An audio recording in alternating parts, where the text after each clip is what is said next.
Master Jet, tama ba ang pagkaintindi ko? Kung mag-apply ng promotion, Teacher 1 to Teacher 3, kailangan ng research. So, kung titingnan po natin dyan, yun pong basihan ng promotion to higher teaching positions. Sa kasalukuyan po, if true natural vacancy, that is DepEd Order number 20, series of 2024. So, ano ba yung nandoon na mga bases, If hanggang Teacher 3 lamang naman, yung gusto po ninyong applyan, ay wala po tayo nakikita doon na regarding sa research. Of course, nandoon po yung education, yung inyo pong training, nandoon po yung experience, yung performance na tinutukoy doon po sa DO20 ay tumutukoy lamang doon sa inyo pong rating sa IPCR po ninyo. Yun po yung tinatawag niyang performance. Tapos meron po doon ng mga yung classroom observable indicators at saka po yung mga non-classroom observable indicators na siya rin pong isa sa mga requirements.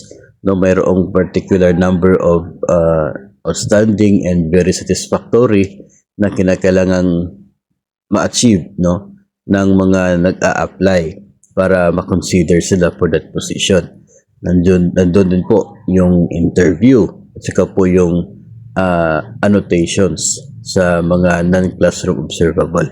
So, pag ganun po, ay wala naman po tayo nakikita na related sa research doon po sa sa Teacher 3 lamang na position when you are applying based on the O20 series of 2024.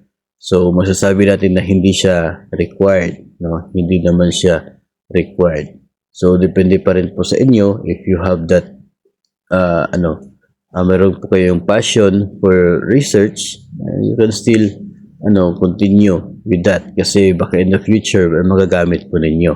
Sa ngayon, if you are aiming for Teacher 3 position, ay pwede pa po, na walang ganyan na research na atin pong makikita, doon po sa guidelines. Isa pa po pala doon sa DO20 ay yung under po sa classroom observable indicators ay yung demo teaching. So, yun po, experience and training, education, performance based on performance rating, yun pong class demonstration, nandun po yung annotations, at saka po yung interview. So, yun lamang po yung basis doon po sa DO20 for those applying into higher position galing nga sa Teacher 2 maging until Master Teacher 5. So, ganun po yung nakikita natin na basihan.